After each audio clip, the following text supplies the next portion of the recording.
सुप्रसिद्ध कवयित्री, महान स्वतंत्रता सेनानी और नारीवादी आंदोलन की प्रखर नेता के रूप में सरोजिनी नायडू का नाम हमेशा भारतीय इतिहास में स्वर्णिम अक्षरों में लिखा जाएगा। सरोजिनी नायडू देश के स्वतंत्रता आंदोलन में अग्रणी नेताओं में शुमार थीं और वो अपने साथियों और भारतीय नवयुवकों के लिए प्रेरणा स्रोत का काम करती थीं। आज इनकी जयंती है। अभिवादन और स्वागत है आप सभी का हमारे इस खास कार्यक्रम में। मैं हूँ केसरी पांडे और आप देख रहे हैं ध्ये टीवी।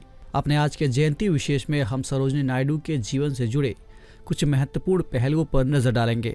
सरोजिनी नायडू का जन्म 13 फरवरी 1879 को हुआ था। उनके पिता का नाम अघोरनाथ चट्टोपाध्याय और माता का नाम वरदा सुंदरी था। उनके पिता उन्हें विज्ञान क्षेत्र में आगे बढ़ाना चाहते थे, लेकिन उनकी दिलचस्पी इस क्षेत्र में नहीं थी। 12 साल की उम्र में ही मैट्रिक की परीक्षा पास करने के बाद उन्हें उच्चतर शिक्षा के लिए इंग्लैंड भेज दिया गया। इंग्लैंड में उन्होंने लंदन के किंग्स कॉलेज और कैम्ब्रिज के गर्टन कॉलेज में शिक्षा ग्रहण की। गौरतलब है कि मात्र 13 साल की उम्र में उन्होंने कविता द लेडी ऑफ लेक लिखी थी। उनकी प्रसिद्ध रचनाओं में golden threshold, the bird of time, the broken wing, नीलांबू, ट्रैवलर्स सॉन्ग आदि शामिल हैं। सरोजिनी नायडू के कविता संग्रह बर्ड ऑफ टाइम और ब्रोकन विंग ने उन्हें एक सुप्रसिद्ध कवयित्री बना दिया। एक महान कवयित्री की तरह सरोजिनी नायडू एक महान स्वतंत्रता सेनानी भी थीं। एक बार साल 1902 में सरोजिनी नायडू ने कलकत्ता में एक ओजस्वी भाषण दिया, जिससे गोपाल कृष्ण गोखले बहुत प्रभावित हुए। इस तरह गोखले ने उन्हें राजनीति में आगे बढ़ने की सलाह दी। बाद में साल 1914 में सरोजिनी नायडू की मुलाकात लंदन में गांधी जी से हुई। गांधी जी से मिलने के बाद सरोजिनी नायडू की राजनीतिक सक्रियता काफ़ी बढ़ गई और वो कांग्रेस की एक ओजस्वी प्रवक्ता बन गई।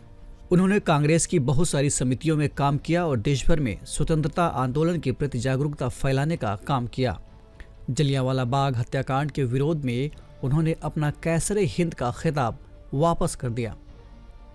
सरोजिनी नायडू ने साल 1925 के कानपुर कांग्रेस अधिवेशन की अध्यक्षता की।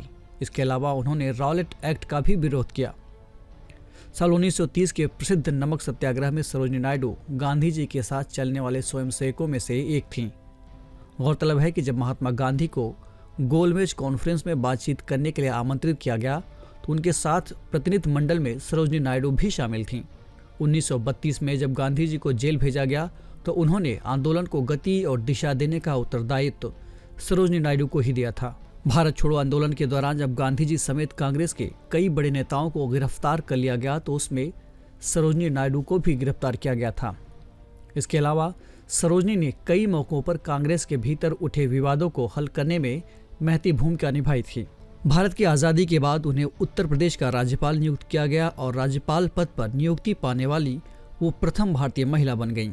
एक महान कवयित्री, महान स्वतंत्रता सेनानी के अलावा सरोजिनी नायडू नारी मुक्ति आंदोलन की भी शीर्ष नेता थीं। वे भारत की सबसे पुरानी और महत्वपूर्ण नारी संस्था अखिल भारतीय महिला परिषद से भी जुड़ी थीं।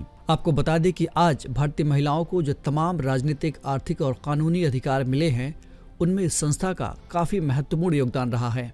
2 मार्च साल 1949 को भारत माता के इस अमर बेटी का निधन हो गया।